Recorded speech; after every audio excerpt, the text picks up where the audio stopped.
Welcome to Designing Hollywood podcast in association with the John Campea Show. I'm your host, Philip Boutte Jr., and today's episode is sponsored by Eastern Costume. Designing Hollywood podcast is a show dedicated to all things movies and its industry professionals. Our guest today is an award-winning costume designer that comes to us from a family of entertainers in the showbiz industry. Some of his notable credits include Dirty Bomb, Rayar, Proof Sheet, Maniac Field of Screams, American Exorcism, and Sallywood, an autobiographical movie with Golden Globe winner Sally Kirkland, for whom he has collaborated with often. He even made his acting debut in the indie romantic comedy The Bride from Vegas, which he co-starred opposite his father, Mikael Sharafyan, who played his father in the film as well. He is actively involved in a big part of our costume community. Please give a warm welcome to the Designing Hollywood podcast show, my friend Mika for short, Sharafyan. I will get that right, but welcome, Mika. Nice to see you.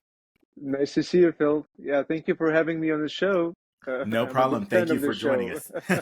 We're glad to have you. We're going to start with, normally we just kind of have it, it's very casual. So I want to start with the boring kind of easy questions, right? What's the moment in time that you remember thinking, this is what I want to do for my career, or how did you get your start in the industry? Well, it's a wonderful question, Phil, because it really started back in Armenia when I was a child. I grew up in Armenia and in a family of artists, as you mentioned. My mother is an accompanist of ballet, and my father is an actor, dramatic actor. And so I spent most of my time in the backstages of opera and ballet theater. And during the rehearsals, my mom would take me to see all the ballerinas rehearsing, and then during the productions, I would ask my mom if she could take me backstage to see those costumes up close. And I think it was a fantastic experience. And I think early on, I was so inspired.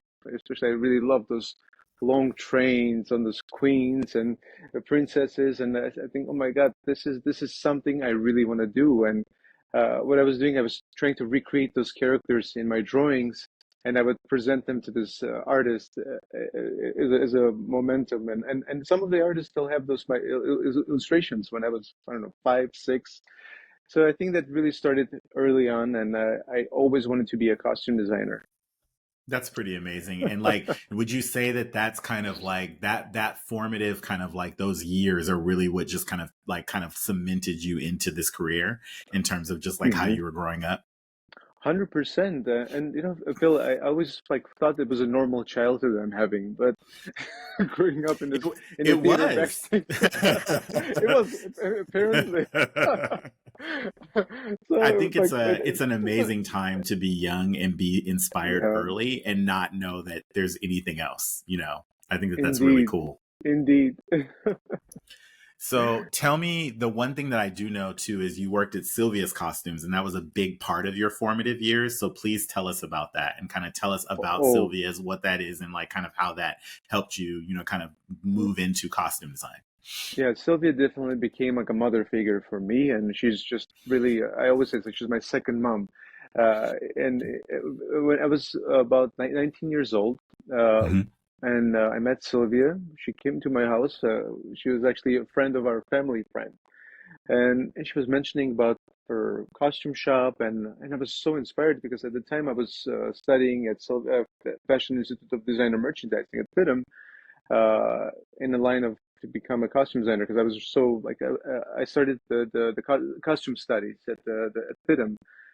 And Sylvia, when she came, it was just unbelievable because it was she was someone from the industry basically, and she said, "Just come to my shop, and and we'll see what happens." And then I went there.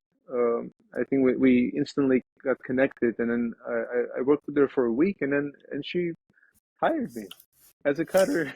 I was working as a cutter. So you were a cutter. You were a cutter. Yeah, I was a cutter. Yes. And okay. And then she taught me, and then she sent me to a company to learn how to embroider, design embroidery on the Jima machine.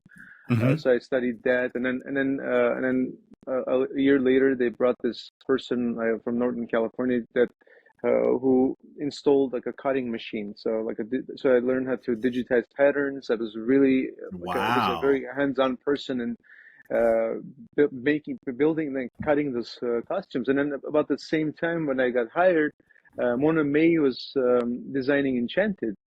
And so and I was at Sylvia's where I actually cut the dress for the film. I think about Wow. 12 of them. It was a fun experience. 12. Met Yeah, some 12. So there was 12 of like them. a Yeah. bunch. Wow. Okay. Oh Okay. yes. Oh, we had so many multiples. Absolutely. And of course some of the designers who I actually met at Sylvia's was like Rayar, a legendary costume designer. And of course Colleen Atwood, Red Turner. I mean, they Mhm. were like just the icons. Like I was just really inspired, and I think that was from that tender age. I was like 19, 20 when was in the costume shop with his legends. I think that really inspired me, and I knew I'm in the right path. I really want to be a costume designer.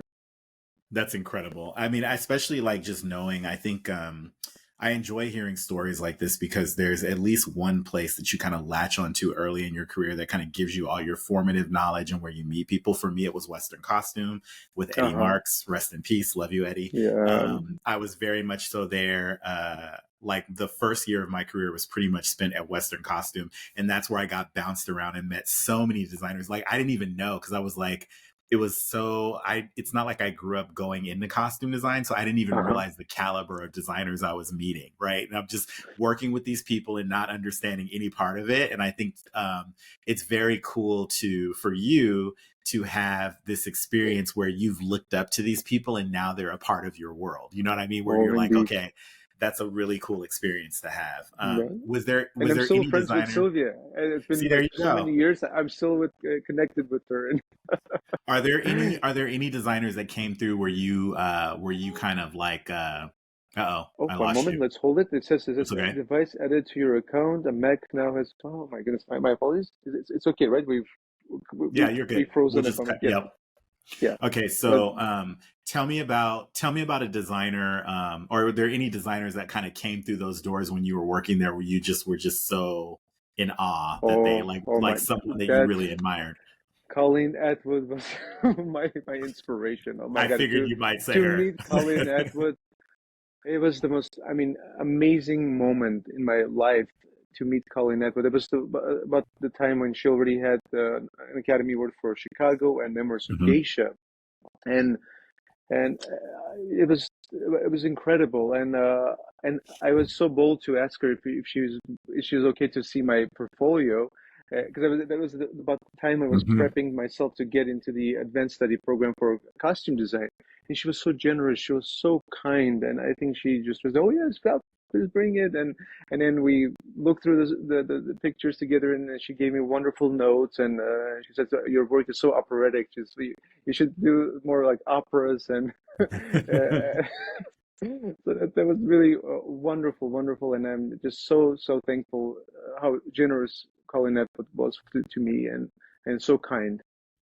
That's really wonderful. It's like, especially because it's like, I think I was always busy asking her. I ask her really pointed questions because I want like an answer, but it's because she's such a big costume designer. So Yeah. I asked her once, one of my favorite questions I think that I asked her is I just out of like, just pure curiosity. I was like, do you ever get to the point where you're worried about like if people won't like your design or if people don't Yeah. like it? Oh, it's a And wonderful question. What did she say? she said no because she just knows she's going to get to design something else. And I thought that like Yeah. that really gave me a lot of confidence. Like Yeah. she's like, you put art out into the world, people respond to it, some like it, some don't. But for her, it's like just a thing. It's something that she does, but she's not like caught up in like the fantasy or the fanciness of it. It's her Hmm. job and she enjoys doing it. So it grounded me in a way to where it grounded the career to me as an actual job, and allowed me to Uh-huh. focus on trying to figure out what the job is versus what the I guess the finality of it is. Like you see the ending thing, you see, the costumes, you see all the stuff, but I was really infatuated with the work part of it and like what that job is and like what it Yeah. takes to do it. And so it also gave me a lot of confidence as a designer to hear from a designer that's successful that you don't really need to worry about that. You just keep Hmm. designing. Hmm. Like that was a really Just nice let thing. it go with the flow. Absolutely. I Yeah. think it's so important. Gosh, we Yeah. all have that moment when we get hired. Oh my God, what we're supposed to do now? Because we're just so eager to get to that point. And then I think that moment is just so overwhelming. And then, but it happens. It just really, you dive in, and it's a very collaborative profession. It's not really depends only from us, because then you meet your talent, your director, your the production Hmm. designer, and it becomes like a whole, and which really help us to create that world we're trying to create together. Well, speaking of creating worlds or just inspiration in general, what films inspire you? Like when you're thinking Oh, it's a about film. wonderful question. There's several films. Most of them were like period films, but there's one particular film. It's not really popular in the States. It was a French film Hmm. with starring Michel Mercier, French actress. It's a series of Angélique. It takes place in 18th century, the Hmm. court of Louis XIV, and I had a huge obsession with that period. I even like wrote a small novel based on that period. And again, I was probably 11 or 12, writing a love novel, and that takes place in in that period. And I illustrated my characters in the novel. So Oh, one so you page did is the the whole novel, and thing. then yes, yes, yes, yes. That's And so cool. it was. So I guess that the series really inspired me. And then I was really a big fan of Gone with the Wind, all the genre, the period, the Walter Plunkett's costumes, were amazing, just beautiful. And then of course some like it had Marilyn Monroe. That the jazz era, 1959, was made in 59, but takes place in the 20s. So that was the inspiration of the 20s. I think that's as you can see, I'm more of into. I love period films that really inspire, but Hmm. but I watch all kinds of films. So Do you so have because it seems like you have a unique love for kind of like vintage or like kind of like the old Hollywood films, or like even like having like Marilyn Monroe as a muse. Can you talk about that a little bit? Like oh what's yeah. your infatuation with that? Yeah, definitely. Classic Hollywood is the most inspiring time for me, and I can Hmm. always revisit, the Gilbert Adrian, I.A.T.S.E, Irene Hmm. Sharaff, of course, and these designers really create the path for us that where we are right now. So that's why it's very important to revisit this masters, and always from time to time really explore what was the path for them to get to the field and to the industry, and it was, I think it was more difficult then, even though we think it might have been easier, but it was more difficult because the industry was just so I think the studio system was very dominating, and I think and they needed really powerful uh, designers there. And I think that when I mean powerful, just like that with the personality, I think that all the designers had the persona of the to fight and be in a room with the director, with the studio executives, on the same level, and then they were very tough individuals. And so this films, it affects their films. You can see that element in this classic films, and they're trendsetters. They're a lot of the fashion designers were inspired from the Hmm. costume designers. So you can really see a certain designers really affected the decades. Were like the 20s, 30s, 40s, 50s, even like 60s and on. And it really affected the fashion, the makeup, everything. So the costume design really was a major part, and still is, inspiring the the generations and of fashion designers even.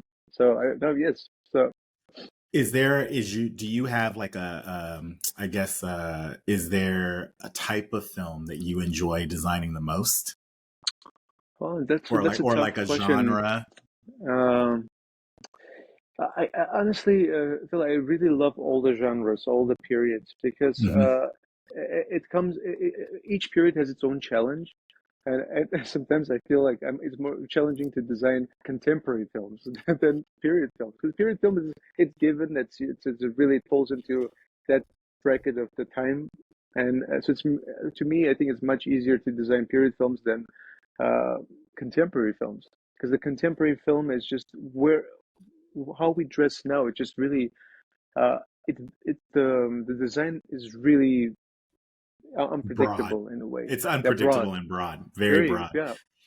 That's something that I've So learned, even just in terms of even just illustrating or like working. The contemporary stuff is always harder, especially because there's not necessarily even really, I wouldn't say, I think period costume has rules, right? And you can break them to a yeah, degree, but there's rules and it's very structured. The contemporary hmm stuff is like, you know, you can be told, okay, I want to do this top and these pants, but then it's like, okay, how do they fit? How's the person wearing them? How, like, there's so many questions, and then like, where are they from? And then like, it's a whole deal. 100%. It's a different thing. So And then I there's do the think it's Gen harder. Zs and the Uh millennials, like that. It's like, huh. oh my God.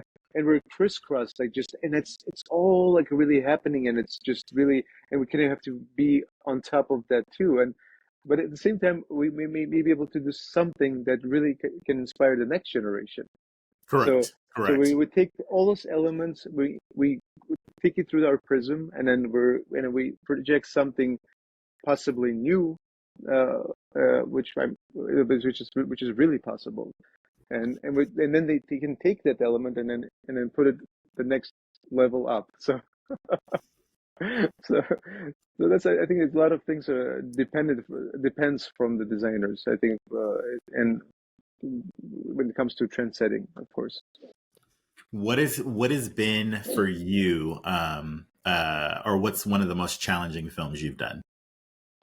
Oh, the most challenging film. Or just the most Interesting. challenging position, or a challenging position you've been in? Like, what's something that was a challenge that you felt really good about conquering?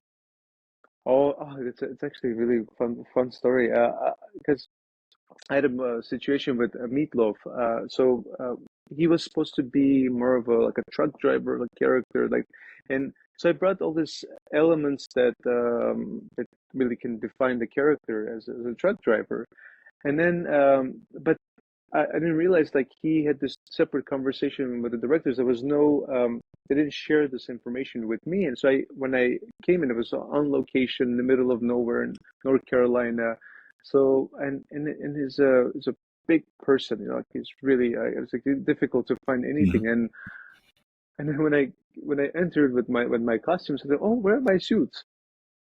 Suits, like, oh my, Like, what do so you mean? What do you mean? and Yeah. it was one of my earliest films. Like I'm just starting. I was like probably 21, 22, and like Meatloaf is like, and then Edit. I happen to say I'm gonna bring it now. I don't know why would I say that. I'm gonna bring it. Yes, I'll bring it. I'll be right back. So with my suits, I'm in the middle of nowhere. So I went straight to the producers. I was like, oh my God, I'm having this situation with Meatloaf. So he's asking for suits. And I said, "Oh, my son happened to be in the same size as Meatloaf, and we live like No a block away." way. Can you imagine? My it was like a blessing. It was like a illumination. It was like, like the aha moment. So I went What a right, and relief. perfect fit. Can you imagine? It was made for Meatloaf, and I went back in 15 minutes, and it was such a great relief. And then I felt like it was a huge achievement from my end. But Now, did he end up wearing those suits? Did he end up? yes, yes. Oh, That's he loves the incredible. suits. That's Yeah. incredible. That's one of those stories where it's just like Can you you're imagine? stressing, you're trying to figure it out. I remember being on set with a friend of mine, a director, and it was the first time that I had worked for her, and it was a big music video, and there was something, I read the script wrong. I think it was supposed to be like they needed a rose or something, and we had got something from the prop house. This is when I was production designing. We had got something from the prop Uh-huh. house, and I had read it, the description, wrong. So then she goes to ask me, she's just like, so where's the long stem rose? And I don't remember what I had, but I didn't have that. And I was like, oh, I'll be right back to go get it. So then I like leave, and I'm running down the streets of downtown LA somewhere trying to find it. All the flower places are closed. And then I randomly found like a little like bodega, like little like liquor store that had flowers, and I was able to grab one and then run all the way Dude, back. And they were like, why are you out of breath? And I was like, oh, no reason, you know, like stressing out because they're like all all waiting for this flower. Oh my God! Exactly. When we just said it, we're gonna bring it. It's just like something magical happens there. Like Yeah. it's like we're projected that. So yeah, well, we'll bring it. Right. One moment, we'll. I think One that's the moment, I'll be magic right of. back. I'm gonna will this into existence. Yeah, that was. I don't even know what made you say that, but I'm glad it worked out. Yeah, The the stress level of universe that. works for us. We Yeah. just have to. We have to work with the universe, and you just trust the universe. In the middle of the desert, you're going to find what you need to find. So I want to shift gears a little bit and talk about now Uh-huh. your work. And I want to talk about, you've collaborated often with actor Sally Kirkland. So please talk to me about like kind of like this long standing working relationship that you guys have had. Oh, I love Sally. Sally is a very special person for me, and she's the godmother of my daughter.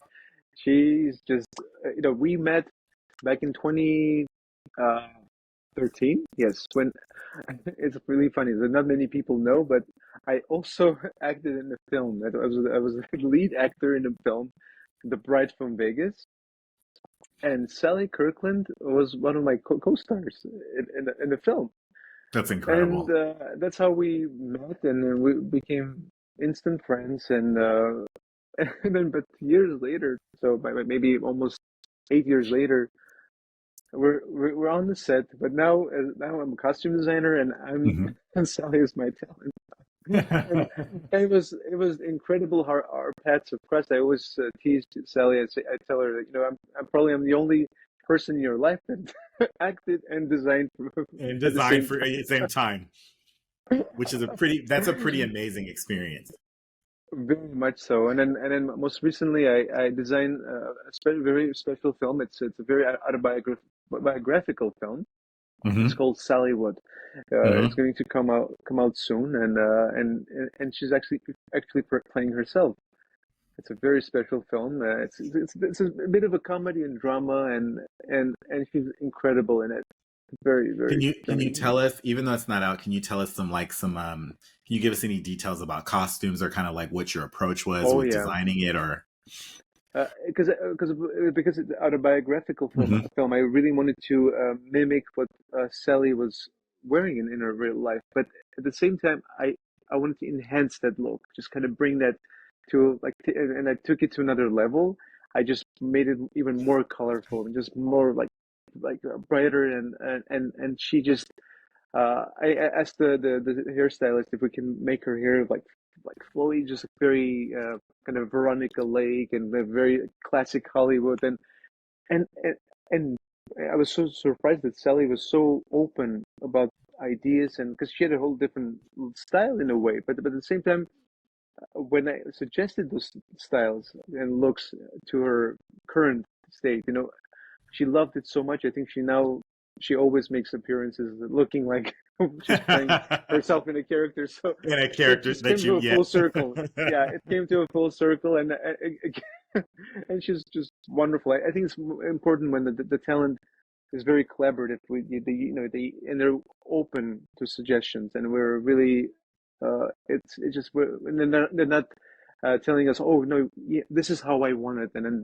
that's it. You don't make anything new, so and Sally was the opposite. So she was just asking me specifically, how do I going to look, in that film, Mhm. and just make it something fresh, and but keeping the authenticity of Sally Kirkland.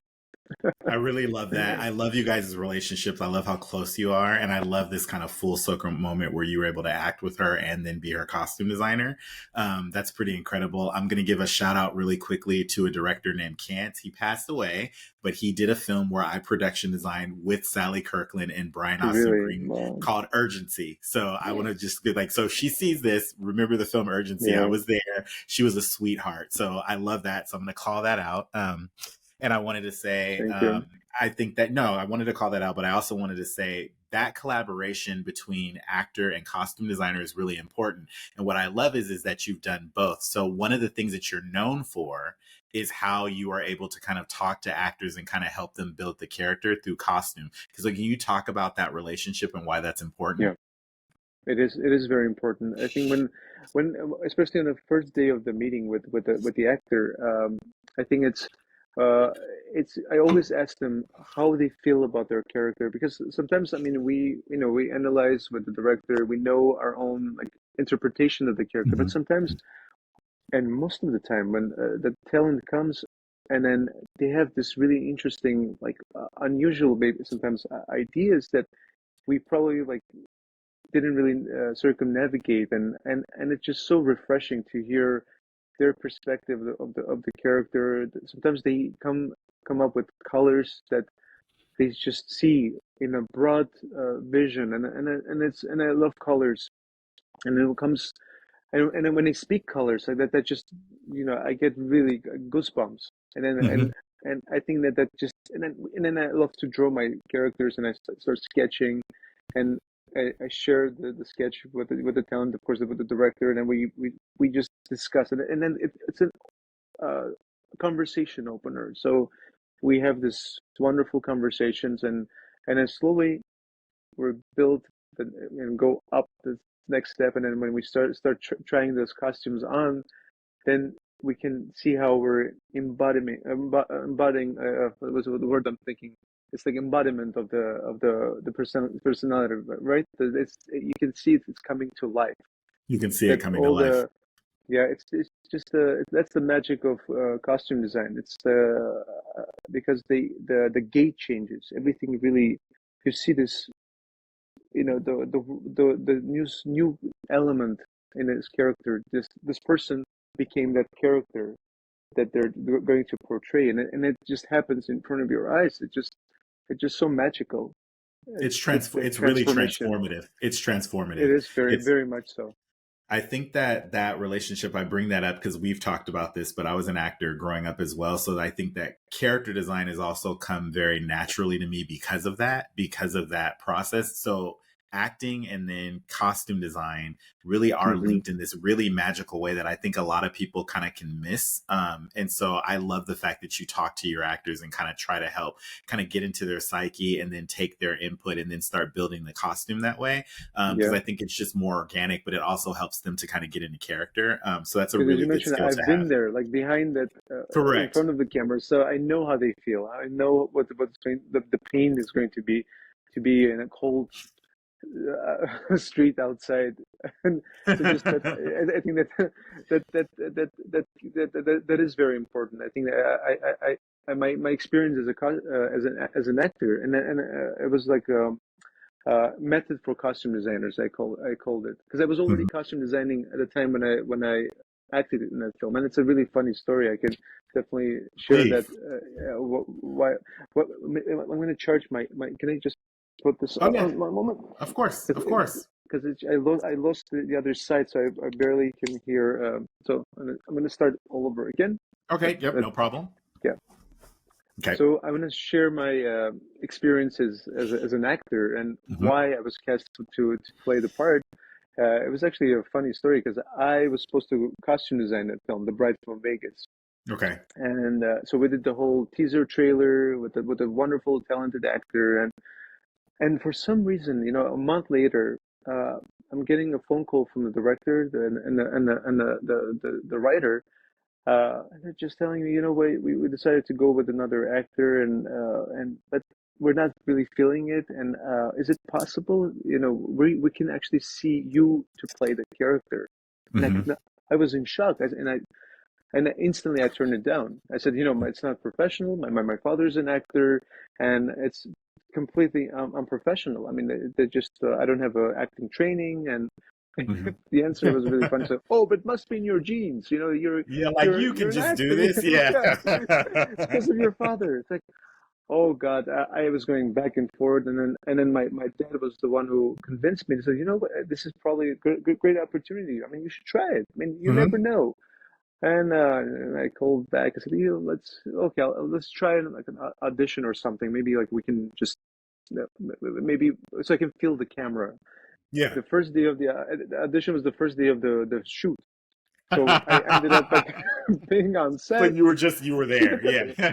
Yeah, and I enjoyed it. So it was really fascinating how I enjoyed the acting, and I'm very like kind of eccentric person, so I'm very energetic, and I was Hmm. so I tried to implement that element into that character. So, so, I was channeling Borat. I was channeling, I don't know, Louis de Funès. It was like it was all over the place. It was all over the place. And in the beginning, I speak Armenian, and With and then like I switch to English. But the funny thing is, Mhm. Phil, at the end, when we finished filming, and Mhm. uh, I thought it's going to, end up on a shelf somewhere. I will never see this film ever again. Uh, Almost a year later, I'm getting a phone call from the director from Armenia saying, "Come to Armenia. We're having a premiere here. It's like a big event." And That's so incredible. I traveled, and my billboards were everywhere. My pictures on the billboards. It's like the poster was next to the How to Train a No Dragon. way. I was like, "What the what's happening?" I could not believe it. It was the most, I think, surreal experience seeing your picture on the billboards. That's so cool. uh, and then a few months later, I came back, and I thought the movie will just, again, maybe it will disappear. Nobody will talk about it. And then Glendale,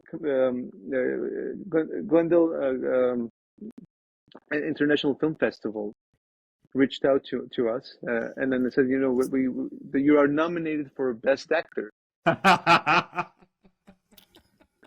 Glendale That's International Film incredible. Festival. That's And guess who wonderful. won the award? Did you win? Yes, you won. Which, I mean, you know what? Listen, then that means that's exactly where you were supposed to be. That's incredible. The recognition for Laura Friedman, like, I mean, it was just the surreal experience. I mean, I got the certificates. I got the film, and then I was in Toronto for the Pomegranate Film Festival, and then they presented the film, and then it was they received like an audience award at the Pomegranate Film Festival. But it was founded by Athenaeum, the film director.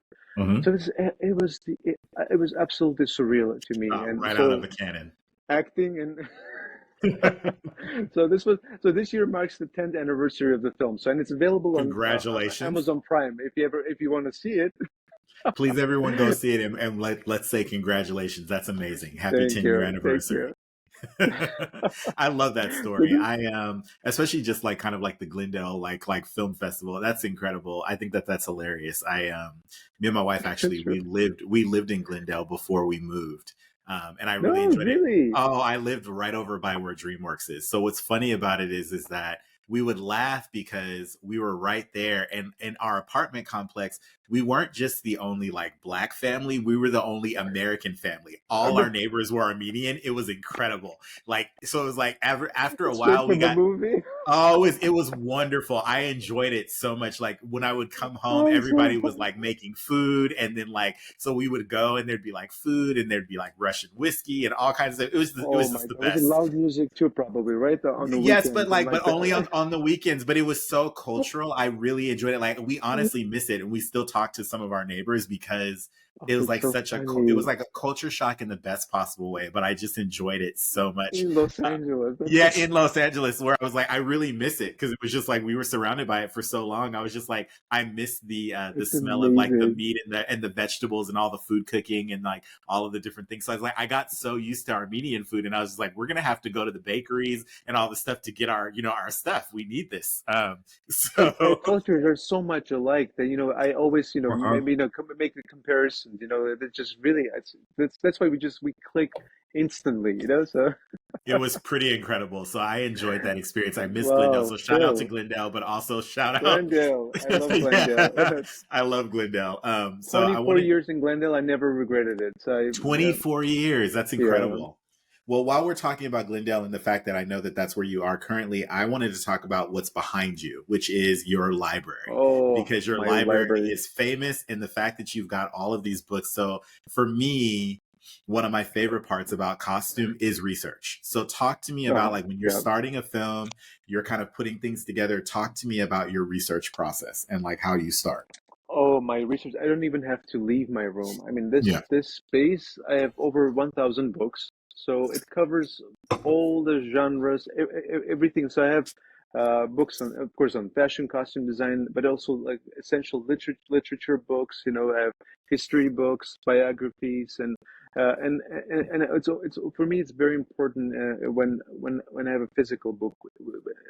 I do understand there's of course the googling things but just the actual experience of opening the physical book and researching certain eras, certain time periods. I think that's very helpful Hmm. and I mean that's just my world, and I always feel comfortable here. So and it keeps me focused.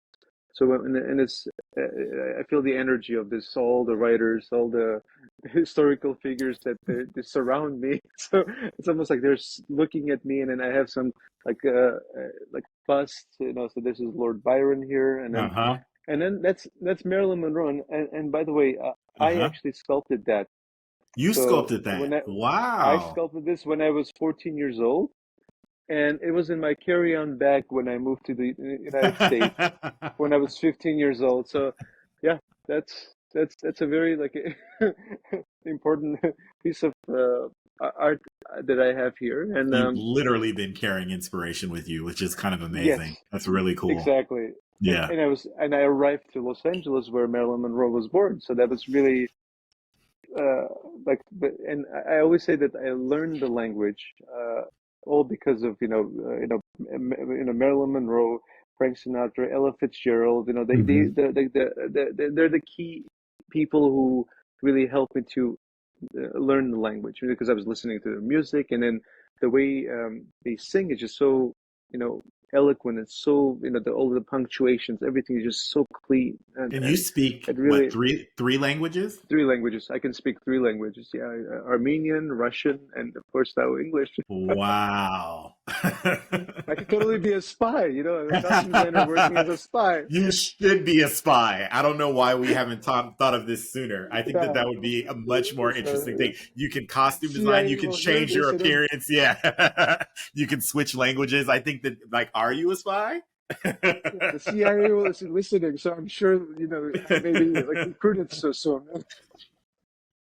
I will say, So, I will say that looking at what you have, like, especially when you start research, the fact that you don't have to go anywhere and you have all of this research is good. I want to encourage our viewers and people watching to look at books and read books mhm, and look for research. There's so much when I try to talk to students and tell them about books and how important even like the library is, it's really important for people to know that like books contain mhm. stuff that sometimes you won't find online, right? Their knowledge, there's Right? out of print books, there's editorials and articles and things that just like you can find something specifically too when you're looking for something from a time period where you don't want Mhm, generic things and you want to know how it really was. It's the best place to go. So I'm all about that. So I'm like, absolutely. that just looks like it's an incredible place to be. And do you feel as though, well, we can talk about it because you have some things. So we've talked about research, but then you also have, Mhm, like, let's talk about some of your period films. So you did a film, Dirty Bomb, which is World War II. So when you were yeah, starting that process, how did you kind of wrap your head around the time period and then start to design from yeah. there? Yeah, it was the Battle of the Bulge. It was a really rough time in World War II. It was the end of the World War II, Uh-huh. and so the research. I started to watch a lot of documentaries. I was hearing the veterans speaking and what was like to be a soldier at that time, and because Okay. they didn't receive the uniforms on a timely manner when the snow was everywhere. It was, and so I really wanted to implement those elements into these characters that they just freezing to death. And how also because they were running out of resources and clothes, so they were using some of the Nazi uniforms too. It's like because they see a soldier, they would take those warm clothes and incorporate into their uniforms. I think that was just so. It made it look so authentic, and one of the actors was Hunter Doohan in the film. Like he's in Wednesday, Hmm. and he his character was like it was supposed to be a teenager, really like he was freezing, and I wanted to kind of bring those like bandages. So he was using bandages to cover himself, and then just like really, and he's still wearing this the prescription glasses. I think there was just that element that was looked so organic, so real. And if you take a picture of it, it feels like a picture of the era, and it's Right. just so because it's not the uniform. It's because the uniform is the most boring thing to design or to work with because there's nothing else you can do. But this film really gave me an opportunity to uh, include elements that would they would logically would use because they're freezing. So that was really, and then I had the whole It gave you an scene. element of interest, a point of interest. Absolutely, Yeah. absolutely. And then there was a whole scene in a concentration camp, and uh, and then there was all the Jewish prisoners, because the story is basically about this Jewish prisoners, working on his bombs, and then they're purposefully making sure that these bombs won't explode. So they call them like dirty bombs. So there's it's a very important story because of these Jewish prisoners. Many of the American soldiers survived because the bombs were not They detonating. were not detonating. Yeah, Okay. So yeah, that's and it's a fascinating story, and it's just and they're unsung heroes, So and I love this kind of films, just really I get goosebumps. so speaking of period films, another Hmm. period film that you did was Rayar, which took place in what, medieval times. So Yeah, it's can like you talk to me about like the difference in designing that versus something that was obviously like World War II? How did you oh, approach? this was a fun experience. Raymar, oh my goodness, it really Kyle Kaufman, the actor who plays Raymar, was really amazing because he was very physical. He was a dancer, as also in Hmm. West Side Story. So it was this really allowed him to be very physical with with his costume, and of course the costumes were very heavy luckily what I really loved about this production was a very stylized medieval. So there was no specific time period. So it's our own world we were creating, and I think it was a really fun experience because we had so many vivid characters. Each character has its very unique task. One is a coin collector. The other one is just a warrior, and then it's just and there was a whole cult scene with this characters trying to create like do like a revolution, and they're trying to kill the king. It was all this villagers, and it was a heavy production, but it was intense because we're in a way we're creating this individual characters, but I had so much fun. We were filming in Shreveport, Louisiana. uh, Not an easy place to be, but it was a really fun experience for me to design something that I always wanted to do, like kind of fantasy medieval. Well, speaking of, as you just said too, like in terms of even location, like the challenges of like being on location. What was it like when you filmed 1 million followers? You filmed that in Thailand, correct? Thailand. Oh, well, So it was a what was fun. that like? It was a fun production. I'm like, because we were like, filming in some of the fanciest places but we were in Phuket, so we were on an Mhm. island. So the 1 million followers is about this influencers. We have to get 1 million followers to get this prize. And so we had Evan Williams. He Mhm. is the lead, the character, and he was in Blonde as well. Very talented. I think we had a terrific cast from all over the world, from Australia, from Canada, and from LA, and my task here was to really mimic the influencers, the current influencers who are iconic and just uh, but of course it's based on the famous people, but they're not those characters. So I was trying to mimic those characters and bring a little like fashion element to them and make them look very trendy. And they were changing their costumes from scene to scene. It was a very heavy production because since they were influencers, they would really change from in every scene almost. And we had I mean I had over, gosh, 80 changes, almost for 80 per changes. character. That's So that's insane. And well, also too, it so was heavy. 80 changes per character. Like, can you talk about how you were able to kind of keep that straight? And then also, I'm sure you had also like multiples and extras and stuff like that. Like, what? Multiples. Just talk about Yeah. that process. So basically, because there was also a lot of montage scenes, they were partying, so they're from one club to another Mhm. club. So we had to really show them like change, and then because each club had a very specific style, and I really needed to mimic the style and the atmosphere of the place. And they have some of the craziest clubs in the world probably. And so my task as a costume designer was really uh, research the places, because I went with the group to see where the places are, and then based on those elements, I was finding elements that I could incorporate into these characters when every time they appear in these locations, because there were so many locations, numerous locations, and so I had an incredible team helping me, and Thailand has really a fantastic costume crew, and I was so blessed. But like in Phuket, I couldn't really find some of the fashion pieces, so we had Mhm.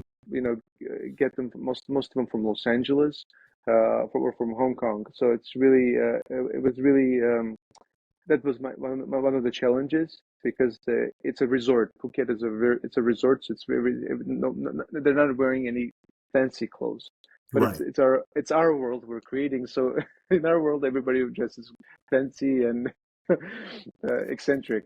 So that was another challenge. So I remember when I flew in, I had about 11 suitcases just with me. So that was Did get you come back with 11 or did you have more? more. That's what I thought.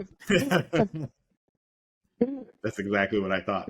That's Yeah, a crazy task. it was definitely very difficult, but it was fun. Fun. The movie's gonna come out soon. It's now going out into film festivals. So Excellent. we'll see what happens. And then there's one film that I know that's important for you to talk about, which is Uh-huh. Here is Yani. Here's Yani. What a fantastic film. Again, that film, because when I design films and when I read the scripts, for me, it's the most important thing how vivid these characters are and how realistic we can make them. Not necessarily if it's a period film, but or realistic meaning that um, like making them look realistic. But this film is a in a way it's a stylized film, but it's about this person as a Greek diner owner who has dementia, Hmm. and he thinks he's a talk show host. So in his mind, he is a talk show host, and it's based on a true story. So really, uh, our incredibly talented actor Joe Cortez plays Hmm. Yani, and it's his embodiment of this character. I think I got like emotional state, because we had to transform him. Like it was the whole stage of him, from his healthy to and all the way to the end stage of his life, Hmm. and that whole transition was just really emotional for me as a costume designer, and how and because it's also based on a true story, Did and it you was a do story of our any? uh, director's father's life. Did you do any because you had to age him and go through like various stages of his life? Was there anything that you kind of noticed in terms of dressing or like, like when older age, like did you change your thought process? Like talk to me about that process of like the, going from younger to older and like how you kind of told that story through costume Uh-huh. design. So it's basically it's this person's moment when he's getting the disease, Hmm. and then from his healthy state, even though he's Ah, still healthy state yeah, to healthy state to okay. the yeah, and his demise, and how he slowly is really he's losing his hair, his clothes are becoming heavier, and then I was adding like overcoats, Hmm. scarves, and then at the end he was completely covered. Like he had I had scarves, I had the beanie, and he almost like and purposefully I got oversized clothes, so it really Yeah. he shrunk in those clothes. And it's just incredible. And Joe Cortez is an amazing actor. I mean, a truly phenomenal actor. He every time like he was thinking he's a talk show host. He's is on the stage. his Mhm. Johnny Carson is performing, his singing, his it's this two worlds I had to create. So and the wife wasn't really sure what's happening because he lives in his world and we It's have to in his show own his world, world. right? Yeah, and Joe knew how to really transition, how to move around, and it was it was just incredible to see how the performance was coming to life, and with also with the help of my costumes, because the costumes in this, especially here too, played a major role in that transition, in that element of this character's development and his demise as a person, and how it's every time like just yeah, I get emotional. I love that you love the work so much. I think that what it is really it's so. I think that it's the joy. You find joy in it because you truly enjoy the process of character design, and I think costume design is character design. And I think we talk about that a lot on the show, but even just talking about how it's like you layered more and more to add layers to make them feel Yeah, like more gaunt and skinny. Like all of those things are really much so processes in design that you can't kind of fake. You really have to think about them and get into the and you mindset of the can't. Yeah, character. Right. absolutely. So Costume I love design that. is like it's the art of translating, the word into the character's identity. Basically, you're Right. really it's very we're very much we're like the silent narrators of the character's story. So the costumes are I mean it's just that's what really it drives it creates the drive for me every time. Uh, so so that's one of the reasons I think I wanted to be a costume designer, because of my passion uh, in creating these characters and making sure that these characters they're creating are believable, and people can revisit these films and then say, okay, this character really impacted me as a person, so somehow, or like, so I really hope I can achieve that and with my films. So there's one other thing that I want to talk to you about, at least in terms Uh-huh. of that achievement, is that you've been very multifaceted. So you've been costume designer, actor, but also I know that you have kind of parlayed or some of that skill set you use to style for red carpet, right? For Hmm. events and things, right? It's like so. Explain to me the difference between styling and costume design, and then kind of what that means to you. I think it's important to know Uh-huh. that, but it's also great that you do both. So. Yeah, it's a wonderful question because I even though they're so separate, right? But at the same time, I always like to incorporate the element of costume design into the style of the red carpet, because it's just in a way when they're on stage, or on the red carpet, they're Mhm. creating a character. They're Correct. that moment for the red carpet for that particular event. So so the talent always kind of in a way stays in that kind of a persona. So and we always love to kind of work with different fashions to that really complements the event they're going to. So it's really again, it comes back to costume design, because we're thinking about the event and what will really be more effective for the particular event. Which particular look will be really effective, and if they're trying to make a statement, or it's some sort of protest they're trying to do through uh, through their clothes, because it's that look, it can mean a lot. You don't have to say anything. Sometimes Yep. exactly what we're trying to achieve in the costume design too. Like we, it's you can be so impactful without uttering a single word. So they make the appearance, and something's going to happen. Sometimes it's like if they're wearing like red dress in the middle of this party, they it's an alarming color. It's what's you kind of create your own understanding why. So something's going to happen. Something's got to give. And same with the red carpet too. I think they just have to create that they make a statement They basically. make a statement. I think that it's Yeah. interesting to kind of put them together because I think that there are some similarities. I think what I've loved about costume design is the thought process and the overall. I think what it really is, the difference is that costume design is really telling it serves the purpose of helping to tell the story. And then when you style, it's more about either, like you said, a moment or a bit of drama or like, Yeah. whatever the character is at the moment. But I think combining them together is also a great thought process because you're still designing a Truly. character. It's just for different mediums or different avenues, right? Hmm. So that's one thing. Lastly, because we're coming to the end of the show, I wanted to talk to you about the fact that you started a wonderful movie night for the Costume Designers Guild Uh, that everybody my loves. To just baby. Yeah. talk about that a little bit and tell people kind of what it is and Uh, what you do and what the goal of it is. so I remember when we just moved to this new building, Sal Perez had this idea about having movie nights at the guild, and I jumped in and said, "Oh, Sal, may I, do this film movie night?"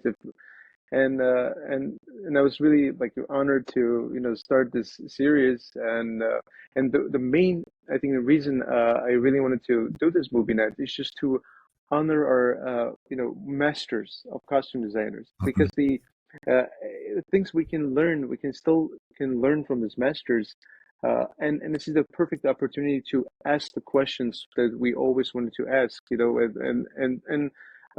and when we have the designer sitting there and this is this creates like a wonderful platform for to create the conversation. We have a conversation with the designer, and the movie nights are more of uh, it feels like a festival because it's just not the we're just watch a movie, but we also have a reception. We have a like the whole step and repeat, and then we have Mhm. it starts at 5, it ends around like midnight sometimes. So it's a whole day event, and everybody's welcome. So I always we always encourage to have not only the costume people there, but also actors, directors, producers, because we need to really I mean I hate to use the word educate, but yes, Yeah. because we need to educate our peers about what we do as costume designers. So this uh, allows us the movie net is actually allows us to open up this opportunity to discuss You said and my favorite explore. word, which is educate. Educate's my favorite word. I think it's a good word because it does I always allow, but think I think I'm afraid to say that you use the word because they think no, no, I'm no. pushing something. It's a good word because ultimately I think that it explores the history of costume design. It shows people what we do.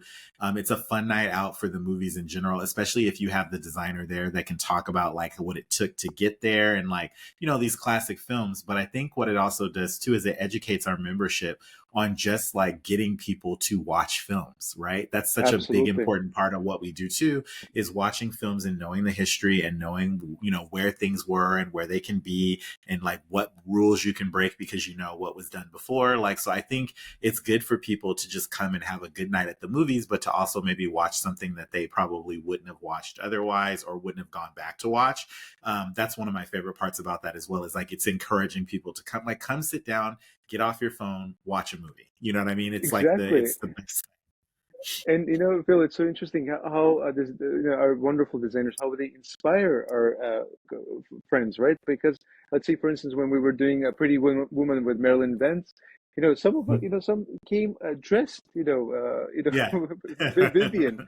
It was amazing to see that, and then most recently with Clueless with Mona May again. It just is inspiring to see how we actually influence as it comes to back to what we started our conversation, how we actually influence. The designers can really inspire and they keep inspiring and bringing new generations of these who keep inspiring from these films, and it's just I think the movie night is the testament. I think that and I already feel it. It's going to go big, and who knows, maybe in the future we'll have our own film festival. I would love that. That would be actually incredible. And a series where it's like full blown talks and you can get the designers and directors or whoever else to come and just have a panel of them talking about this classic film or this film or whatever it is. I think that would be great. Especially Absolutely, kind of centering absolutely. on costume design. We are at the end, so the last thing that I want to do is I want you to talk about or giving anybody that's coming into this career. What would you like to impart on them, or what would you like to tell them about training, or how they can get started, or what they should be focused on? Oh, that's a wonderful question, and I think it's most importantly, stay passionate. If you want to be a costume designer, if you have that driving force, just do it. It's a very difficult task. It's not easy. It's going to take you years, but it's possible. And just stay passionate and take all the opportunities on your way. Say yes to most of the offers, and reach out to film schools because they're always seeking costume designers. That's how I started. They're doing movies for student films. I think I So want to add to what you're saying. I want to say costume designers and also people that can make and or do the craft and build, because I think in that general, because yeah, you started that way, like cutting and doing things like that. So I think it's important to have those skills as well. That's just really helpful. absolutely, because you need to know the alphabet.